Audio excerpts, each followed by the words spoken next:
კიბოს ადრეულ ეტაპზე დიაგნოსტირების ხელშესაწყობად მთელი ქვეყნის მასშტაბით კამპანია დაიწყო. თბილისსა და რეგიონებში დაავადებათა კონტროლის ცენტრის თანამშრომლები და ონკოლოგები მოქალაქეებს პირადად ხვდებიან და სკრინინგის დროულად გავლისკენ მოუწოდებენ. სტატისტიკა აჩვენებს, რომ ყველაზე დაბალი მიმართვიანობა სკრინინგ პროგრამებში სწორედ რეგიონებიდანაა. აქტივობა დაბალია დედაქალაქშიც და ეს მაშინ, როცა ონკოლოგიური დაავადებების ადრეულ ეტაპზე აღმოჩენის შემთხვევაში სრულად განკურნების შანსები მკვეთრად იზრდება. ამ დიაგრამაზე ბოლო წლებში საქართველოში ონკოლოგიური დაავადებების გამოვლენის მზარდი სტატისტიკაა ასახული. ოფიციალური მონაცემებით თუ კი 2021 წელს სიმსივნის დიაგნოზი 9700 ადამიანს დაუსვეს, 2022 წელს ეს მაჩვენებელი 9900-მდე გაიზარდა. კიდევ უფრო მაღალ ნიშნულს მიაღწია სტატისტიკამ 2023 წელს, როცა სიმსივნის დიაგნოზი 12000-მდე ადამიანს დაუსვეს. ექიმების რჩევა ონკოლოგიური დაავადების რისკის შესამცირებლად არჩევანი ცხოვრების ჯანსაღ წესზე გავაკეთოთ.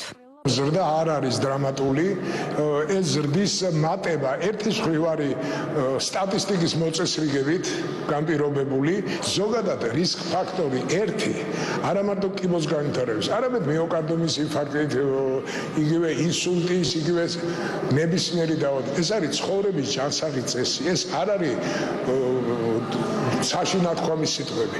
ეს არის სწორი კვება, ეს არის მოძრაობა, ეს არის სიმსუქნესთან ბრძოლა. ეს არის თამბაქოსთან ბრძოლა, ეს არის ალკოჰოლის ჭარბმოხმარებასთან ხალხსუსვა ბრძოლა. ოფიციალური მონაცემებით ბოლო წლებში კიბოს სკრინინგ პროგრამებზე მიმართვიანობა გაზრდილია. თუმცა სფერო სპეციალისტები აცხადებენ, რომ უფასო სახელმწიფო სკრინინგ პროგრამებისადმი მიმართვიანობა მაინც დაბალი რჩება. დღევანდელი პროგრამა იძლევა საშუალებას, რომ მიზნობრივი ასაკობრივი ჯგუფის მოქალაქეებმა ჩაიტარონ სერიოზული კვლევები, საკმაოდ დიდი ჩამონათვალი მათთვის უფასოდ. რამე თუ ყველა ხარჯებს ფარავს სახელმწიფო ბიუჯეტი. იმისთვის, რომ მაქსიმალურად ეფექტური გახდეს კიბოს სკრინინგი, მოცვის პროცენტი, აი რომელიც დღეს გვიხარია 1000-მდე და უნდა გახდეს 60 და მეტი. აი მაშინ არის მაქსიმალურად ვლინდება კიბოს სკრინინგის ეფექტი. უხშირეს შემთხვევაში მოსახლეობა სწორედ დიაგნოზის შიშის გამო არ მიმართავს სკრინინგს, რაც არის ყოველდღიურად გაუმართლებელი, ვინაიდან კიბოს დამარცხების აუცილებლ საშუალებას მისი ადრეული დიაგნოსტიკა წარმოადგენს. ჯანდაცვის კომიტეტის თავმჯდომარე მოუწოდებს მოსახლეობას პროფილაქტიკური შემოწმება, ანუ სკრინინგი დროულად ჩაიტარონ. ზაზა ლომინაძის ინფორმაციით, ადრეულ სტადიაზე სიმსივნის დიაგნოზის გამოვლენა დაავადების სრულად განკურნების შანსებს კიდევ უფრო ზრდის.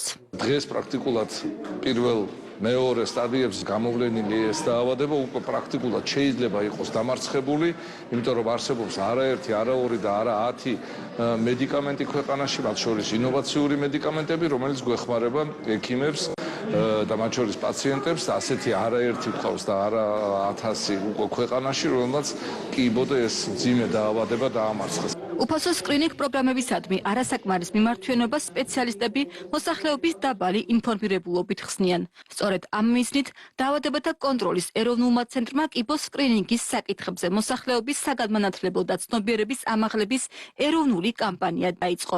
კამპანიის ფარგლებში იმართება საინფორმაციო შეხვედრები, სკრინინგ აქციები და ღონისძიებები თბილისსა და რეგიონებში.